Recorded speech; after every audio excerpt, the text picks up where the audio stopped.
Welcome, everybody, to today's podcast, Building My Legacy podcast. I have with me today Tom Connally. Tom is an experienced leader, a strategist, and a change agent with proven performance, leading, building, fixing organizations by creating a culture of performance. And Tom, that does not do justice to who you are and what you have done. Tom comes out of the Naval Academy. He has a long family tradition of being in military. Both his parents served in World War II. His daughter continues that legacy and is serving with the Navy as well today. He has had 30 years of experience building teams and looking at how do you excel in performance when really your job is life and death. You either do it right or somebody suffers some severe consequences. So Tom, you are very involved in working in developing leadership, and you've done it with small groups. You've done it in groups up 3,500 probably and more. You've done it with smaller budgets, big budgets, $2.5 billion or more. You have insights that you have developed as a result of that, and you have published a book, Becoming a Leader, Roadmap for My Daughter, an Aspiring Leader. What a gift to your daughter. So if you would just start, please, by telling us your journey. How did you get here? Why the book? What is it you're passionate about? And what is it that you would like our audience to know? Well, thank you, Lois. Thanks for having me on today. Thanks for what you're doing here, reaching out to leaders and helping people. This is what I've been doing for a long time, and it's my mission. But you've given me a mouthful. I could tell you a very long story, and our time would run out. And you're going to have to cut me off at some point because I will keep talking. I will do that. But I grew up. You referenced my mom and dad were both veterans. They were both children of the Depression. There were 6 of us in the family. My dad was a career Navy chief petty officer, master chief petty officer. Started in World War II on Peleliu with the Marines. And he stayed for 30 years, and he and my mom were a great team.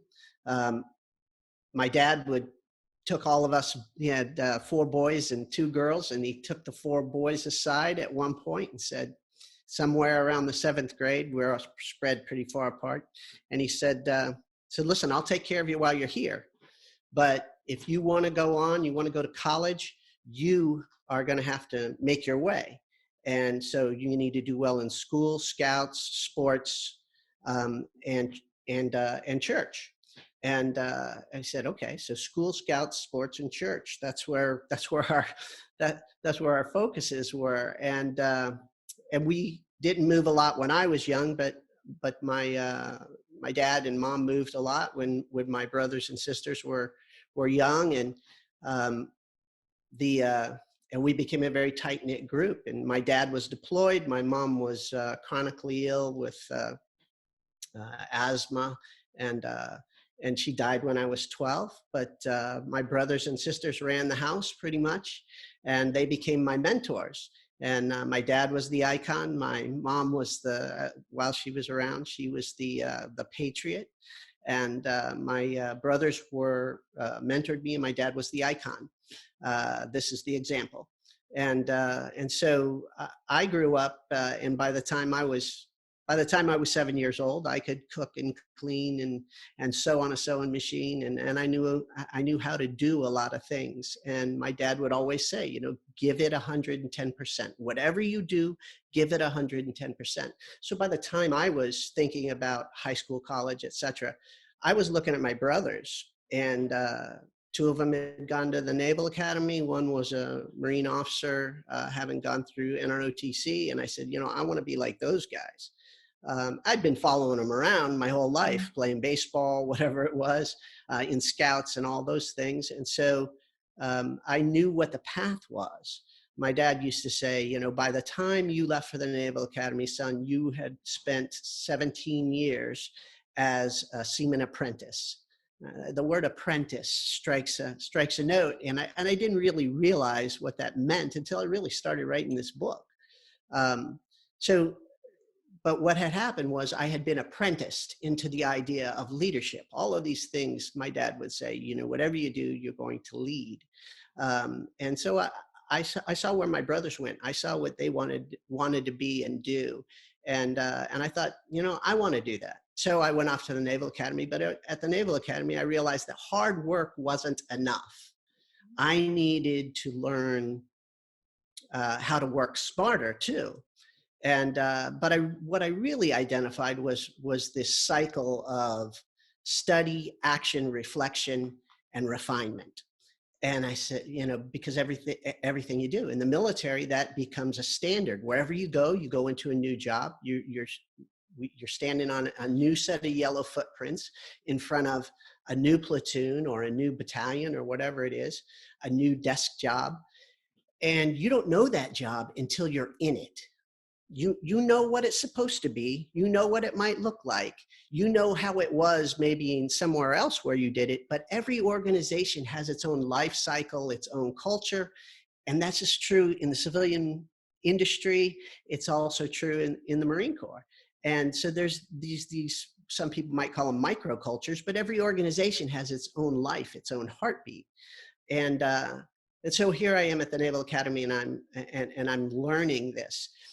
I get out in front of my first group of Marines, and I look at them, and I realize I don't know as much as I thought I did. And this cycle becomes one of how quickly can you make it?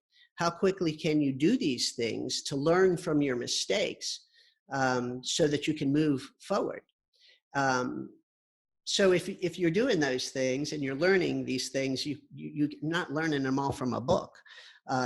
You can't. No book, my book, anybody else's book, is going to make you a great leader or just make you a leader. There's a lot of people who put different definitions on a transformational leader, transcendent leader, whatever it is. I just say a leader. Because I think a leader is someone who helps their people to achieve. Fundamentally, he or she uses the tools they have, the actions they have to cause their people to transcend to something greater than themselves. So you got to stand there and you go, you know what, this isn't about me. It's about them. And so, but you're learning these things at a cyclic rate very, very quickly. And sometimes it's very small things. But when you look around, you say, how do I get there? How do I get the right solution? Well, in the Marine Corps, you're very fortunate. You have all kinds of people senior to you and staff NCOs and non-commissioned officers that have been around longer than you. And they know what right is, and they're doing right. And so you look around and you go, you know what? I need to follow them. I need to ask them. I need to find out that answer. And you realize, maybe when you're 50 some odd years old, you're writing a book, that you're being apprenticed. You're an apprentice. Now you're somebody's master leader, someone who is just coming there after you've had some experience. But you also are always have somebody to look to and say, that's what I should be doing. That's who I need to be. So as a leader, your purpose is to help your people to achieve and bring the organization forward. But at the same time, you're in this apprenticeship for life. For as long as you're going to do this, if you've committed to the idea of being a leader, you're going to always be an apprentice, because there's always someone to learn from. There's always someone who's better than you. And there's always someone that is looking to you. So you're a master and an apprentice at the same time. So here I was, a young lieutenant, not knowing all those things, but I had great leaders around me and great people that understood these things. And so I said, I'm going to do what they're doing. And sometimes you go, you know what, I can do that better. I know this is better. I'll do that. And sometimes you look up and you go, wow, I don't want to be like that guy. And you go, okay, let's remember that. Don't do that. So it's a continual apprentice. And I think leadership is an apprenticed vocation. There's so many nuances to leadership. Like I said, every organization, every industry, every place that you go, as if you've committed to the idea of being a leader, you're in a little different situation. You have to adapt. You have to be what the organization needs. You cannot be the same leader in every organization or every place. And so it becomes very interesting. And as I moved up, I was given other opportunities to command and do other things besides the artillery. And those were great opportunities. And unfortunately, in 2001, when I was standing in the Pentagon, somebody flew an airplane into my office space. And so I said, you know what, now is not the time to leave. And so I stayed around until they told me I couldn't play anymore. So, that happens. We get statutory limitations. And so here I am. I said, where can I do this? I got out. I went to work for some people for a couple of years, a couple of great companies, kept finding myself in the same place of building teams, helping people figure out their organizational dynamics, helping young leaders to do things. I said, I'm just gonna start my own business here and see if I can help people to improve their performance personally, professionally, spiritually, and physically. See where that goes. And so here I am. You said something really interesting, and that is, you said a lot of things that are interesting, but one is that leader isn't going to be necessarily the same in every organization. You have to adapt, change, shift, because the organization will be different. Speak to that a little bit, because I think we tend to think that there's this set of criteria. Once we accomplish that, we've arrived in a sense. But I love your example about always apprenticing and looking at that breathing organism of the organization and adapting. So if you would speak a little bit to that, that requires a lot of skill and humility. Oh, humility is critical, and anybody who's ever been in a stressful situation or in the type of job that requires you to continually review what you need to do. I mean, standing in Iraq with my Marines every day, I had to look in the mirror and say, did we get the results we're looking for? Did we do what we needed to do? Do we need to take a step back? And you had to continually evaluate this. You can't do that if you're not humble. But to your point, Lois, a great question. We come back to these things. So specifically, when we're looking at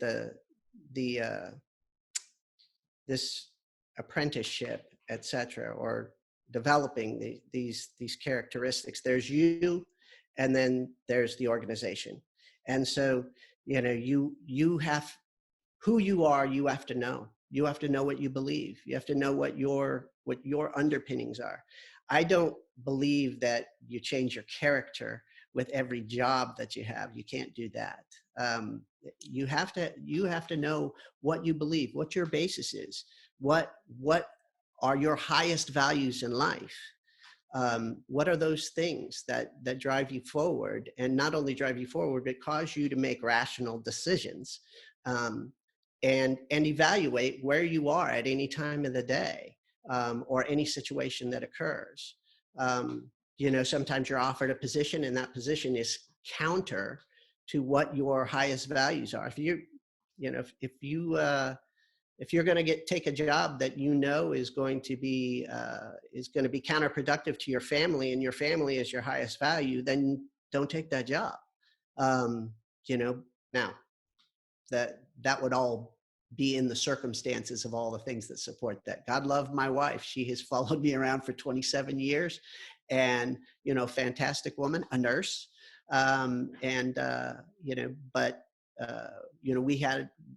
We had to understand where those things played out. But there are times when you go, you know what, I'm not going to take that position because whatever it was. When we decided to go to Okinawa, I said, what do you think? She said, let's go someplace where we can take the kids and they can enjoy life overseas someplace. And that was an opportunity to go do that. But so there's you, and there's all that you believe and who you are, your character. That character can be plugged in anywhere. It is how you go about leading that has to take into account what your organization is and what the circumstances are that surround that organization. It could be your strategy, it could be your dynamics of how you're organized. It could be a whole plethora of things. And so when you're a leader going in to look at something like that, you always got to look at, say, what are we being successful? If we are, then what are we doing right? And then, okay, where can we improve? Because if you're not improving, you're going backwards. And so you got to look at it. If you're not being successful, then maybe your hands are more full. What are we doing wrong? What do we know that's wrong? But you're conducting an analysis of that organization every time you walk into it, every time you walk into a new job, whatever it is. What are we doing right? What are we doing wrong? What's my mission? How am I organized to do this? Who are my people? How do they perform? Are those all the right people for those right things? But as a leader, so that's a competency thing, right? That's being competent. But this being competent, not just as a leader, you also have to know something about your industry and something about the company and something about those people. You have to get to know those facts and those people to understand what it is you need to do. And so some organizations or some situations may require you to be a more hands-on leader, at least until you can get the organization to a point where you're not doing those things anymore. Other people are doing this. You can delegate more, conceivably. You may walk into an organization being highly successful. Why would you want to mess with success? But you need to look at those things. And then of course, you also want to, if you're developing a culture and organization there, you need to bring your people in and say, and they're the ones that are answering your questions. What are we doing right? What are you doing wrong? I've had many a mentor who said, the leadership is in the questions that you ask.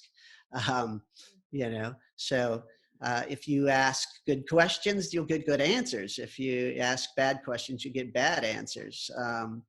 We used to have a saying on recruiting duty, if you ask for contracts, you'll get contracts. If you ask for new recruits, you'll get new recruits.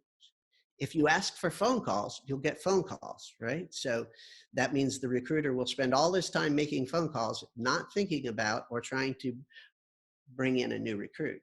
So the question is, what is it that you want, and what are you trying to create? And those are the questions that you have to ask. But it always, I think, comes back down to what's your mission and what is your organization and your organizational dynamics, the people, how you're structured, and how they do business.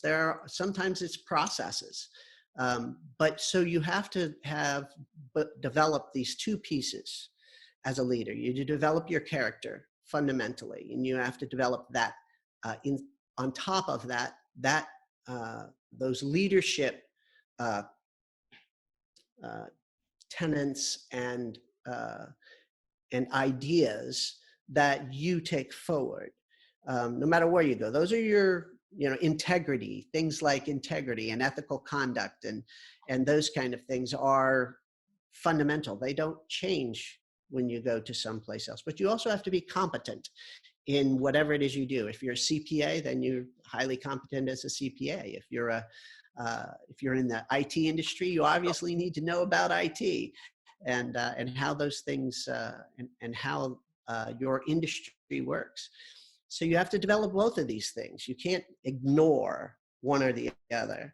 And we've all heard the issues of, you got the great leader who's very dynamic and bold and can go do whatever it is, but he doesn't know anything about the organization, right? And you don't get a good result out of that. at the same time, you can have someone who's extremely technically knowledgeable, knows everything about it, but has terrible people skills and is, or maybe doesn't have any ethical or moral basis, and therefore is continually changing his position on a variety of things. Always with the idea that your purpose is to bring your people forward and improve the organization. And leaders don't get to choose what kind of leader they are. They get to choose who they are, but they don't get to choose what kind of leader they are. If they choose the job, they have to be that person. So they have to choose to be the leader that's needed for that situation, is what you're saying. Exactly. Yeah. Exactly. Which is what makes leadership difficult, because Yes, there it isn't a does. cookie cutter. Correct. And there's lots of books that have been written, and people, look at me sometimes and go, wow, there's a lot of great, people talking about leadership out there. And I said, great, fantastic. I'm not in competition with any of them. I don't worry about that, because they may fit very much what an organization needs or a person needs at that time. Because once again, fundamental principles of mine: teach something every day, learn something every day. You have to be continually looking to improve. So that all of these different nuances in leadership are real. I wrote this book. It's only 100 pages long, right? Because I started off writing it and I kept having to cut myself back going, this is going to be like 4,000 pages long and I'm never going to finish it. And that's not really what my daughter needs, or an aspiring leader. They need something that says, hey, what are the basics? Where do I start? How do I begin this journey forward? And how do I learn these things? And so it was, it's like writing a long letter, right? I mean, was it Lincoln that said, I didn't have time to write you a short letter, so I wrote you a long one? I might be misquoting that, but nonetheless, it's the same thing. You try to write a short book. It's not, it wasn't easy from that standpoint, but it was very much aimed at that first level, because every level thereof or thereafter, builds on the previous one, and it's a little bit different. If you have 1,000 people, that's a little different job than 50 or 5. I concur with you so much on that, because I think we talk about leadership in general terms, and we don't talk about the stages of leadership development. And there is a process, and it's a maturation process, but it's also a discovery of who you are. It doesn't happen overnight. And that is probably the hardest, is that discovery of self.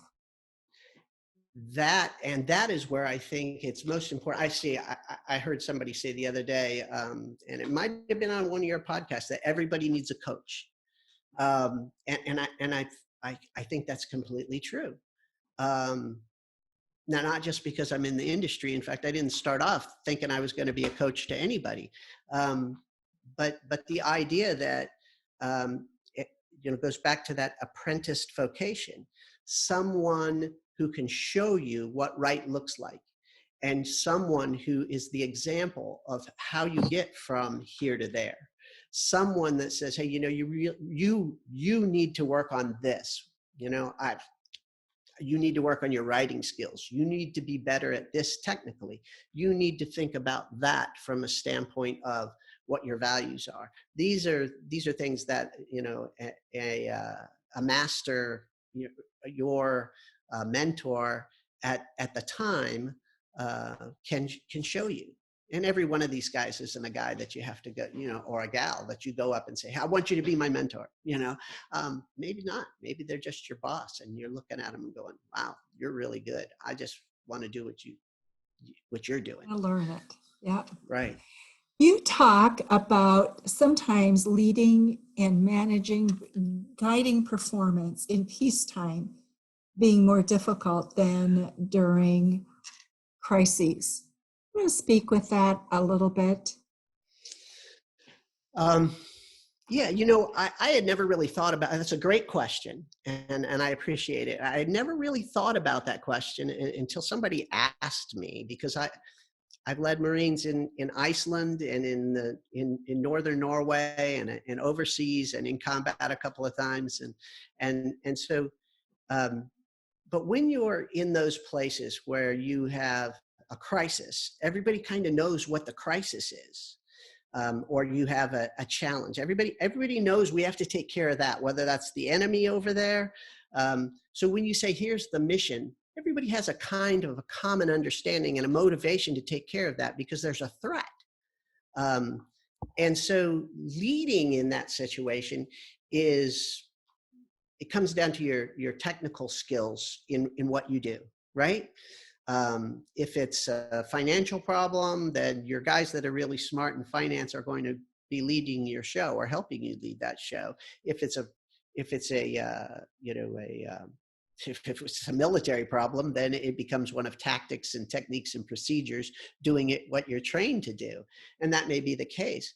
But everyday leadership especially in peacetime is much more nuanced. Everybody has a need for leadership. And if you have an organization that everybody works in a cubicle, those people there's not 50 people standing out in front of you, or 500 or 1,000. They're not standing out in front of you every day saying, go that way, or here's the mission. Their mission is to do whatever their part is of that company or that organization. And that's what they're doing every day. And they have to be motivated. They have to be given opportunities to achieve. They have to be shown where the mission goes. And that requires much more energy from the leader, to tell you the truth. When I was a lieutenant, captain, et cetera, you had a formation 3 times a day. You had one in the morning and one at noon and one in the afternoon. And this is where we're going. This is what we're doing today. Here's how we're going. Let's go do it. And that's great. That's easy. That's easy, or easier. I mean, you still have the idea that you have to take care of all these people. But when you're working in an office or in a spread out area doing routine tasks every day, because it's very mundane, and it requires people to understand how important they are, where they're going, what is the outcome, what happens if they don't do what they should do, how do they move forward. They still need to know that you care. I talk about something in my book called Going the Extra Mile. And going the extra mile is about taking care of your people. Would you bring them coffee in the middle of the night when they're standing post, observing the other side of the berm for insurgents? If you do, you just won their loyalty forever, conceivably, right? And so likewise, if one of your employees is having a problem at home or in their personal life or in their work life, or in some aspect of their daily routine, do you care enough to listen, to help? Are you willing to expose yourself enough to the idea that you have to have a relationship with these people? You have to develop a relationship with every one of them. Much harder to do in the mundane.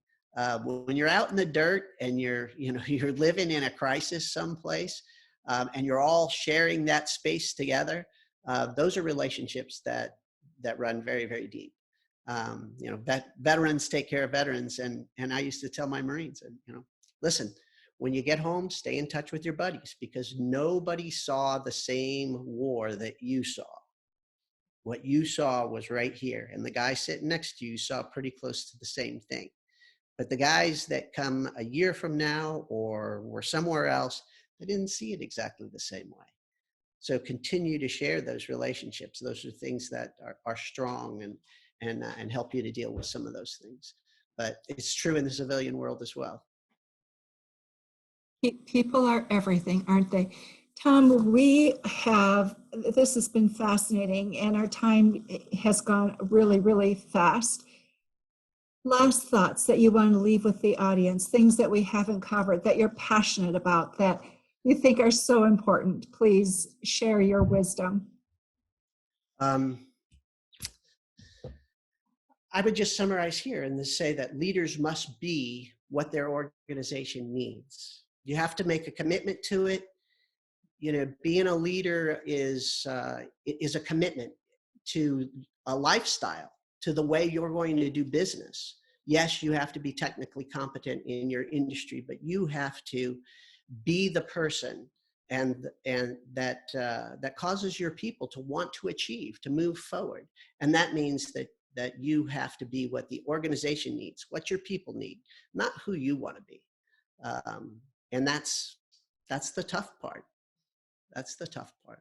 It is the tough part. And I think the other part that you spoke about that I think is so beautiful is that leadership is an apprenticed vocation. It's really, you have to keep learning, you have to keep growing, and you never arrive, not as long as you're breathing. No, ma'am. You get up every day, but that's why I say, get up every day, teach something every day, learn something every day, and you will continue to move forward. Then you can be competent and go the extra mile and own the mission. And those things will cause you to be successful. Thank you so much for your time today. And those of you who are listening to Building My Legacy podcast, thank you for listening to us. We will have information about Tom in the show notes. And if you want further information, please feel free to reach out to us. We'll be glad to connect. Thank you, Lois. It's been a great honor and a pleasure to talk with you today and to your listeners. Thank you. Thank you for watching my video. Don't forget to like, subscribe, and click the bell button above. Leave comments. We'd love to hear what you think. And visit our other social media links as well. Thanks much.